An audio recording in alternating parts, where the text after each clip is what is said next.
अब हम आपको रिडॉक्स अपक्रियाओं का आयनिक समीकरण बैलेंस करना बताने जा रहे हैं। उस दिन कुछ एग्जाम्पल्स हम आपको बताए थे, आज फिर देख लीजिए और जो नहीं समझ में आएगा कमेंट में बताना, ठीक है।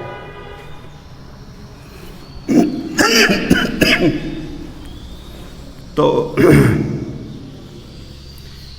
ऑक्सीकरण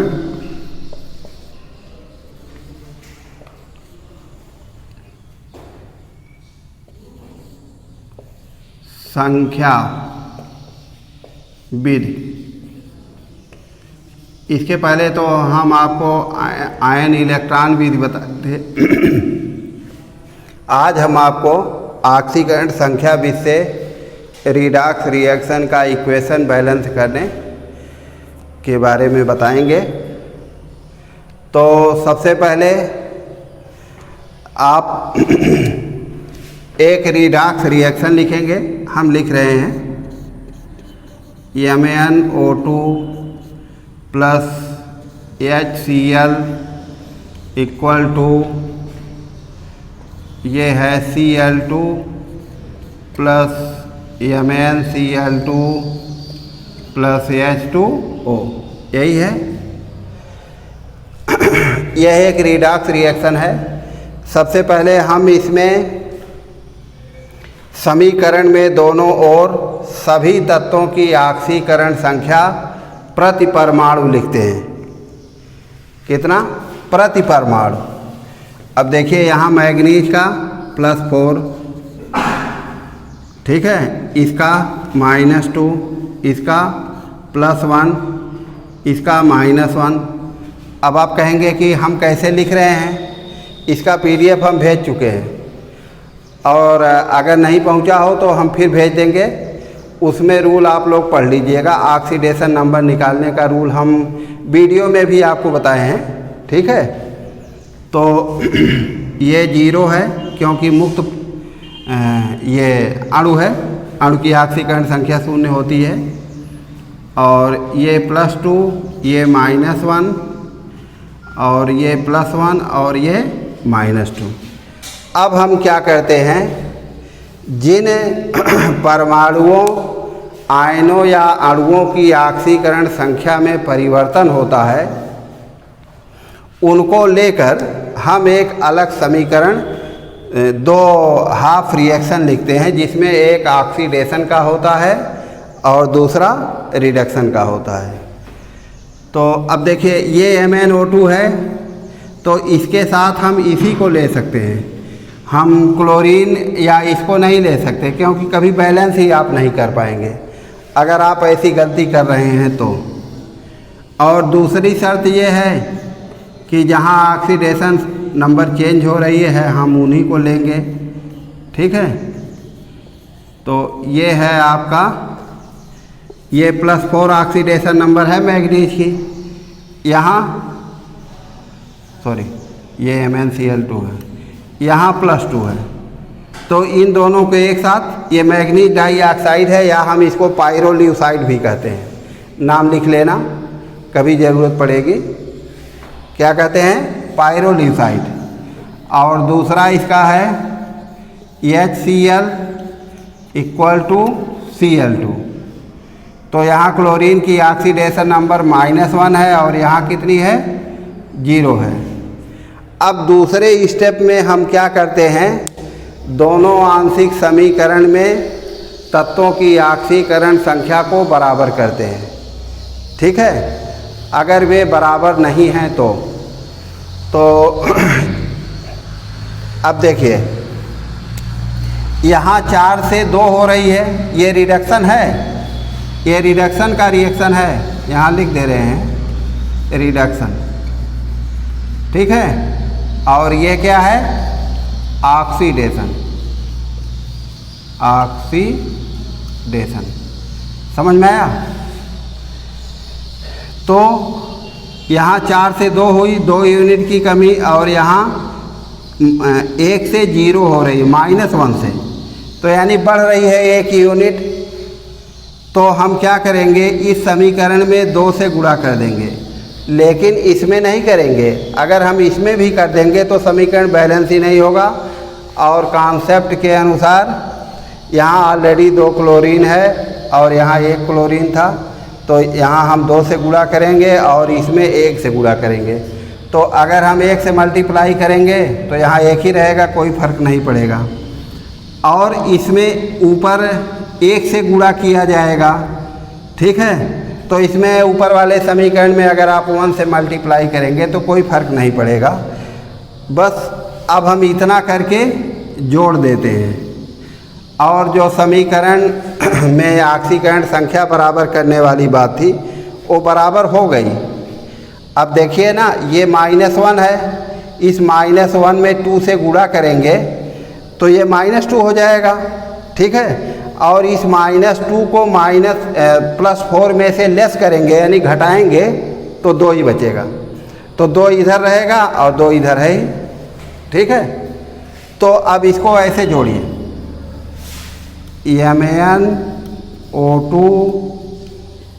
+ 2HCl = Cl2 + MnCl2, ठीक है।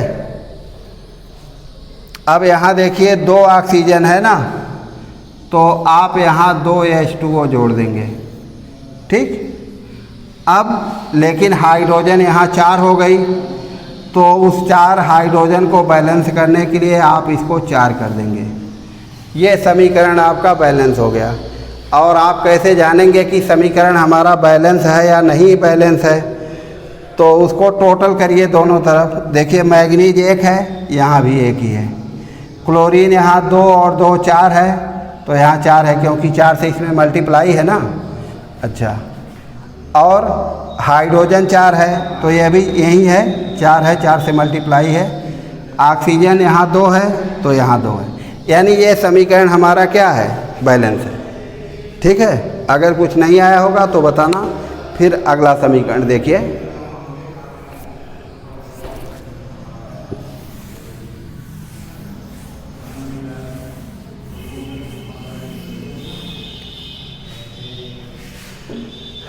अगला इक्वेशन हमारा ये है Cl2 + NaOH = NaClO3, ठीक है, प्लस NaCl + H2O। अब आप क्या करिए, इसमें समीकरण में दोनों तरफ सभी तत्वों की ऑक्सीकरण संख्या प्रति परमाणु लिखेंगे, ठीक है। तो देखिए यहाँ 0 क्योंकि मॉलिक्यूल है ये, और ये +1 -2 +1, ठीक है।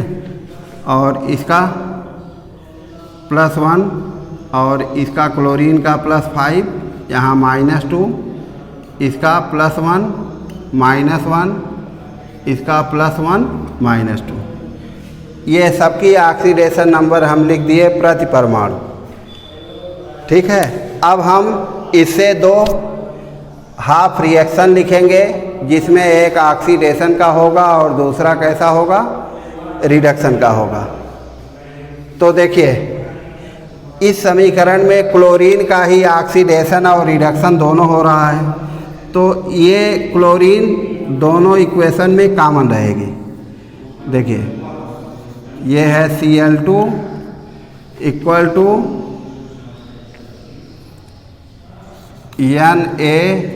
NaClO3, यहाँ +5 है, ये 0 है, यानी ये ऑक्सीडेशन हो रहा है। हम यहाँ देखिए लिख दे रहे हैं ऑक्सीडेशन, समझ में आया। और दूसरा इसका, इसके साथ क्या रखेंगे,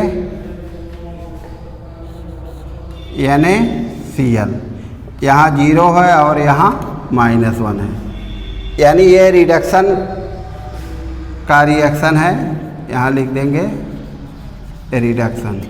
ठीक है, ये रिडक्शन है। अब यहाँ क्लोरीन की ऑक्सीडेशन नंबर कितनी है? 0 है, और यहाँ कितनी है? +5 है, और इसमें 0 इधर है लेफ्ट में और इधर -1 है। यानी यहाँ नीचे वाले समीकरण में 1 यूनिट की कमी हो रही है और ऊपर वाले समीकरण में क्या हो रहा है? 1 यूनिट की वृद्धि हो रही है। तो आप क्या करेंगे? यहाँ आप 10 से मल्टीप्लाई करेंगे और यहाँ 5 से मल्टीप्लाई करेंगे। 5 से ही दोनों तरफ नहीं करेंगे। क्यों नहीं करेंगे? क्योंकि यहाँ क्लोरीन इसका आधा है, यानी यहाँ 2 क्लोरीन है और यहाँ 1 क्लोरीन है, इसीलिए। तो ऐसा कर दिए और फिर इसमें 1 से मल्टीप्लाई करेंगे तो कोई फर्क नहीं पड़ेगा समीकरण पर। अब हम इसको जोड़ देते हैं। जोड़िए, देखिए 5Cl2 और Cl2, ये हो गया आपका 6Cl2, और इधर वाला क्या है? NaClO3 और +10 NaCl, देख रहे हैं ना? तो आप देखिए यहाँ 12 क्लोरीन है, तो इधर भी 12 होनी चाहिए, यानी इसमें 2 से मल्टीप्लाई करिए, 12 हो गई। अब क्या करेंगे? अब यहाँ देखिए सोडियम कितनी है? ये क्या नाम है? 2, और यहाँ 10, यानी कुल 12 सोडियम है। तो यहाँ हम क्या करेंगे? सोडियम को बैलेंस करने के लिए समीकरण में NaOH दिया गया है, तो हम यहाँ NaOH कर देंगे। कितना? 12 NaOH। इसके बाद फिर क्या करेंगे? यहाँ हाइड्रोजन कितनी हो गई? 12 हो गई, तो आप यहाँ 6H2O लिख देंगे। अब ये समीकरण आपका क्या हो गया? बैलेंस हो गया। लेकिन आप कैसे जानेंगे बैलेंस है कि नहीं? उसको भी देख लीजिए। 12 क्लोरीन यहाँ है और यहाँ कितनी है? 10 यहाँ है और 2 यहाँ, 12।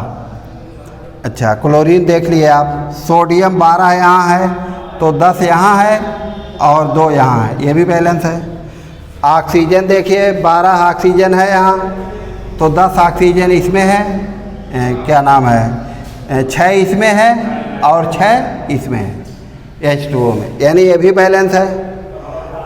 और सब कुछ बैलेंस है, हमने सब कुछ मिला दिया। अब इसके बाद जो है अगले वीडियो में हम आपको बताएंगे।